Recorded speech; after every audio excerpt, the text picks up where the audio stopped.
Hi, Jess. Thanks so much for coming in. Hi, no problem. So, as I mentioned before, this interview is sort of a day in the life of a photographer at a Mm-hmm. magazine and sort of talking about your favorite shoots and, some upcoming projects. Yeah, great. So, my first question is that you said that you really loved Southeast Asia and that was the shoot that you were going to pick Mm-hmm. for this feature. Yeah. I was wondering, why is this one your particular favorite? I just think Southeast Asia is really diverse, culturally and also in terms of landscape. And the food is just so great over there, and I just love how distinctive each country is, compared relative to its size. Mm-hmm. Um, so you can literally be in two very distinctive cultures within an hour, really, in that region. So that's why I really love it. So, just for our readers' knowledge, what were some of the countries that you visited? I went to Singapore, Kuala Lumpur, Malaysia, Phuket, and Bangkok in Thailand. Wow, that sounds like a lot of different places. Yeah, it was amazing. It was all within 2 weeks, too. So, So, what were some of your favorite places from there? um, well, there are different things I liked about each country. Singapore is immaculate and absolutely um, beautiful in its city planning, and the food there was brilliant. Kuala Lumpur had this like brand new energy to it because it's building skyscrapers and the economy is doing well. Mm-hmm. The food was also really good, and Thailand is just beautiful in general. I love the Thai food, the Thai people. Phuket, it's a well-known tourist destination, but I chose to stay in a remote part of the island, so it felt really authentic. So. That's great. And so you mentioned like the locals, Mm-hmm.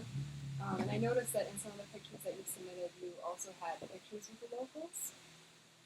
What do you, You had pictures of locals, like eating something, or like. yeah, it's a little bit more documentary. Mhm. Um, those photos. I tend to not like pose photos as much as say fine art or documentary type of photos when they're not aware that I'm photographing them. So, what was the process of finding locals? Just walking around. Mm-hmm. Walking around, I took a couple of guided tours. I was able to observe, tour guides, um, in their leisure time, as they wait for tourists to eat lunch or whatever. I have one photo of a tour guide, you know, napping, taking a nap in between trips, and he's napping in one of the most beautiful landscapes, and the photo is just such a contrast to what was happening outside, which was very loud, obnoxious tourists, you know, enjoying lunch, which nothing wrong with that, but I'm more curious about, what his experience is like, Mm-hmm. guiding in this beautiful setting, not necessarily with the most pleasant people. So you mentioned that not the most pleasant people. Do you have any tips for any of our readers who may be going over to a foreign country? Be respectful. A lot of guidebooks are mentioned that you can haggle. The price really, very low. My point of view is, don't pay overpriced. Um, don't pay too much for certain items, but be aware that, a couple of pesos or a couple of baht, you know, or Singapore dollars just doesn't matter to you as much as it is to the family that's selling you. Mm-hmm. So pay what you think is fair, but you don't have to haggle it way down. You know, what is 50 cents to you? Yeah. You know, versus the vendor.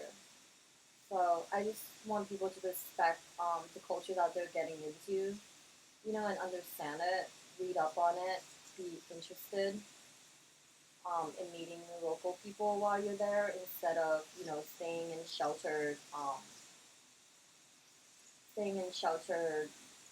hotel areas.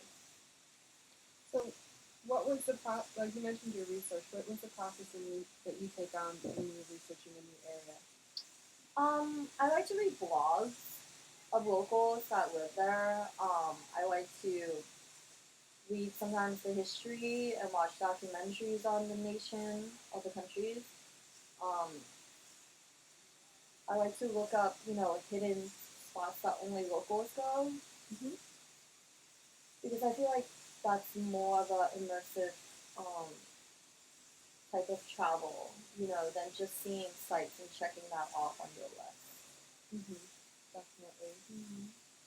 Were there any sort of challenges that you got overseas when trying to take pictures? Yeah, the weather wasn't very good for the equipment sometimes. It's very, very humid and rainy. It's very hot. Um, in certain countries, the city infrastructure is sometimes not as developed. Um, like, Kuala Lumpur's um, sidewalk system for pedestrians is sometimes unpredictable, but they're moving at such a fast rate that like certain things will definitely just be neglected. So, what do you mean by unpredictable? You can be walking on a busy road on a nice sidewalk, and suddenly that sidewalk would just end, and you would have to walk right next to traffic. Um, and this is right next to their biggest mall, which is an absolutely gorgeous mall with the best food court. It's nothing like the American mall food court. This is very high class, delicious food court. But yeah, things like that. Things like that. Yeah. Can see how that'd be challenging. Mm-hmm. When you're going over, like, and when you're doing a shoot, obviously you have planned things that you need to get in that you've already pitched to editors, but those spontaneous moments, how do you find those? Just walking around, because there's no way to stage any of the spontaneous types of shots other than just being in the right place at the right time. Mm-hmm. And I like to knock out all the required shots fairly soon, just so I can give myself the time and peace of mind to just let circumstances happen. You know, there's one time I was at the Singapore Zoo, and this Singapore is a very mixed country. Is Malay, Chinese, and Indian.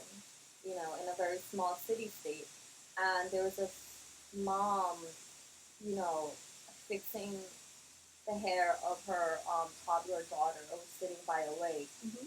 you know, feeding swans. So it's like, there's certain things you just have to come upon. Yeah. Well, those sound like some amazing experiences. Mm-hmm. I want to thank you again for coming in and talking to me a little bit about your projects. They sound like really exciting stuff, and our Yeah. readers sound like they're going to be really excited. Do you know of like the next place that you're going? I'm hoping to go to Mexico City and Sayulita, which is a sleepy, you know, old surfing town. So there should be a lot of great photo opportunities there. I can't wait to see those pictures. Yeah, I can't wait to go. So this feature is going to appear next month, Mm-hmm. and you've already given me like your favorite pictures, and basically we're just going to run with what we have here. But do you have any other questions for me about the feature, or? Nope, not right now, but I'll shoot you an email if I do. Yeah, definitely. If you have any questions, and I'll also send you the rough edit before it goes to print, so you can see how the photos are laid out and all that. That sounds great. All right, again, thank you so much for coming in. You're welcome.